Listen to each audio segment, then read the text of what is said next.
تو جو حق کا متلاشی ہوتا ہے نا وہ واقعی حق تلاش کر رہا ہوتا ہے.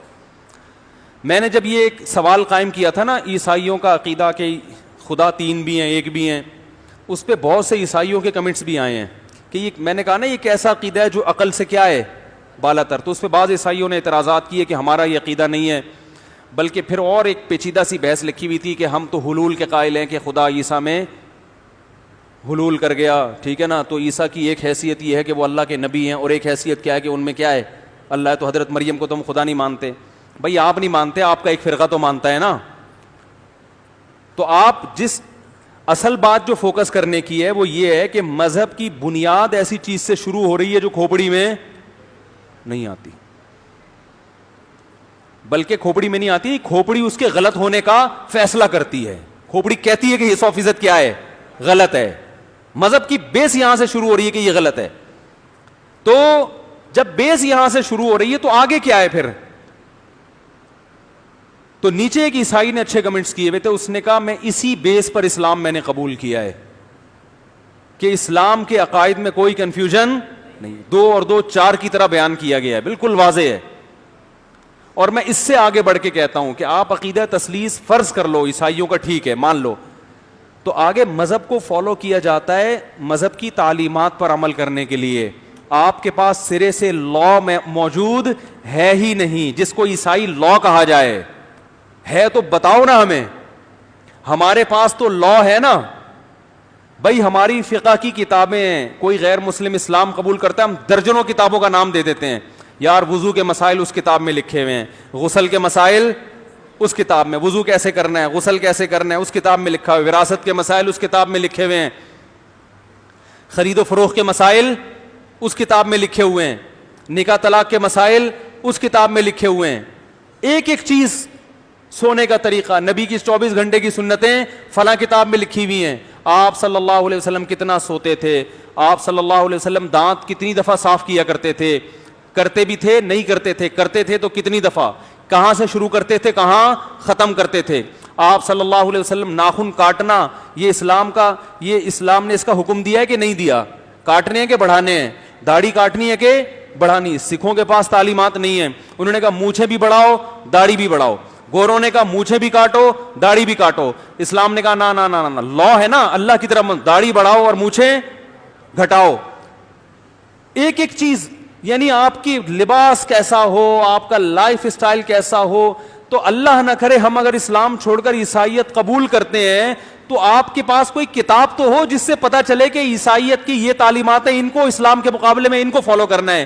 آپ کے پاس سرے سے کوئی بک موجود ہے ہی نہیں, موجود ہی نہیں ہے, تو قبول کر کے کرے گا کیا سوائے سنڈے کے دن چرچ جانا اور 25 دسمبر کو کرسمس منانا.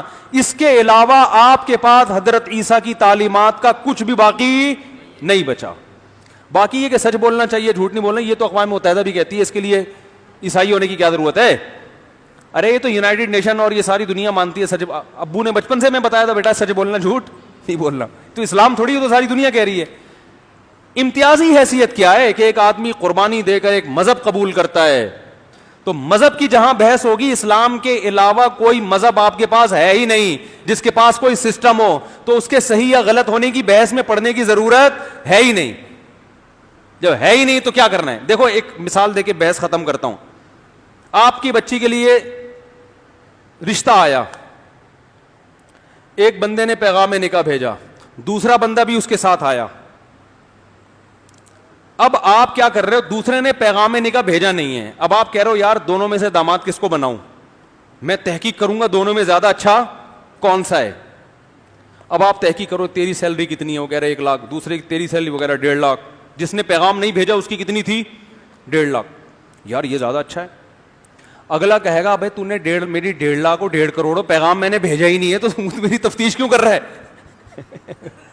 اگر یہ ثابت ہو جاتا ہے میں اس سے اچھا ہوں تو میں تھوڑی شادی کرنے کے لیے تیار ہوں, میں تو اس کو لے کر آیا ہوں. تو اس کو اس سے کمپیئر کیا جائے گا, کسی دوسرے نے بھی پیغام بھیجا ہو تو ان دونوں میں سے دیکھا جائے گا.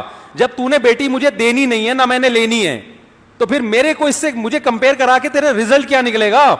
تو جب ہمارے پاس چلنے کے لیے اسلام کے علاوہ کوئی ایسا مذہب ہے ہی نہیں جس پہ چلنا پاسبل ہو, ممکن ہو, تو پھر کسی دوسرے مذہب کی تحقیق میں ٹائم ویسٹ کرنے کا فائدہ کیا ہے کہ سچا ہے کہ اچھا ہے کہ گندا ہے, صحیح ہے کہ باطل ہے, کرنا کیا ہے ہی نہیں. جب اس کے پاس تعلیمات ہی نہیں ہے, کچھ ہے ہی نہیں, اس کے پاس کوئی کتاب نہیں ہے جس کو فالو کیا جائے, جس میں A to Z مسائل لکھے ہوئے ہو, تو اس کے برحق ثابت ہونے سے بھی پریکٹیکل لائف پہ کوئی اثر نہیں پڑے گا. تو اللہ نے اس لیے حق اور باطل کو اتنا واضح کیا نا کہ اسلام کے مقابلے میں کسی مذہب کو پنپنے ہی نہیں دیا ہے, تاکہ لوگ اس کنفیوژن میں پڑے ہی نہیں کہ کون سا مذہب صحیح ہے کون سا غلط ہے. پنپنے ہی نہیں دیا کہ اتنا اللہ نے اسلام کو, جیسے ایک ملک نے سفیر بھیجے, اب 2-4 جھوٹے سفیر بھی آ گئے نا, اب نیا آدمی کنفیوز ہو رہا ہے, یار ہمارا ملک کا سفیر کنفیوز ہو رہا ہے, امریکہ کا سفیر یہ والا ہے کہ یہ والا ہے کہ یہ والا. تو امریکہ نے کیا کیا, وہ جو باقی 3 تھے نا, اپنی ایجنسی والوں کو بولا کہ ان کو لے جا کے چڈی بنیان پہنا دو. کیا کر دو, ان سے یہ 3 پیس سوٹ اتارو, یہ کم بخت دھوکہ دے رہے ہیں بھائی, یہ کیا کر رہے ہیں.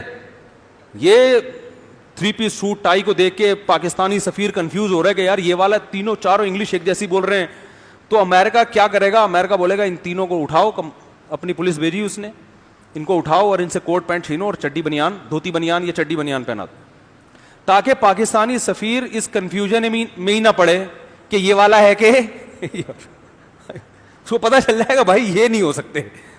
تو اللہ تعالیٰ نے اسلام کے مقابلے میں کسی مذہب کو پنپنے دیا ہی. کنفیوژن میں پڑھیں کہ یار ہندو ازم کا اسلام سے مقابلہ کرائیں یا عیسائیت کا, پھر دیکھیں کون سا صحیح ہے. اللہ نے کہا اس کے علاوہ تمہیں کسی کے پاس تعلیمات ملیں گی نہیں. تبھی مفتی صرف مسلمانوں میں ہوتے ہیں, غیر مسلموں میں مسائل بتانے والے مفتی نہیں ہوتے, روحانی پیشوا ہوتے ہیں, دم درود والے. مسائل بتانے والے وہ صرف کہاں ملیں گے آپ کو, اسلام میں. یہ لقب صرف مسلمانوں کے مذہبی لیڈر کے پاس ہے. عیسائیوں میں پادری ملے گا, مسائل بتانے والا نہیں, وہ وراثت نہیں بتائے گا کہ باپ مر گیا تو بیٹے کو کتنی وراثت, پادری کبھی نہیں, اس کے پاس ہے ہی نہیں بتانے کے لیے. وہ کہے گا لا کو فالو کرو. جبکہ ہمارے ہاں عدالتیں ہمارے پاس فتویٰ بیچتی ہیں کہ مفتی سے پوچھو کہ کتنا. کل ایک مسئلہ آیا, طلاق کا مسئلہ گیا ہوا تھا عدالت میں, میاں بیوی میں پھڈا ہو رہا تھا, کوئی کہہ رہا تھا ہو گئی ہے, کوئی کہہ رہا نہیں. تو عدالت جج پریشان تھا, اس نے کہا کسی مفتی سے فتویٰ لے کر آؤ کہ ان الفاظ سے طلاق ہوتی ہے یا نہیں. تو ہمارے یہاں تو جامع رشید میں آتے رہتے ہیں, عدالت سے آتے ہیں, عدالت فتویٰ مانگتی ہے, بھائی ہمیں نہیں پتا, مفتی سے فتویٰ لکھواؤ. وراثت کے مسائل بہت دفعہ. تو وجہ کیا ہے کہ وہ اسلام کی روشنی میں فیصلہ کروانا چاہتے ہیں لوگ. تو عدالت خود کیا کرتی ہے, بھائی مفتی سے پوچھو, کسی بڑے دارالفتہ سے پوچھو. تو یہ اللہ تعالیٰ نے اسلام کے مقابلے میں کسی کو پنپنے بولو بھائی دیا ہی نہیں, یہ بحث ہی ختم کر دی. تو باطل کو پہچاننا اتنا زیادہ ٹینشن والا کام نہیں ہے, 2 منٹ کا کام ہے, بشرطے کہ انسان کھوپڑی کا صحیح استعمال, اور انگلی توڑنے والوں سے کیا رہے, ہوشیار, کہ سوائے اور یہ وسوسے پیدا کر کے آپ کے ایمان کو کیا کرتے ہیں, خراب. اللہ تعالیٰ عمل کی توفیق عطا فرمائے.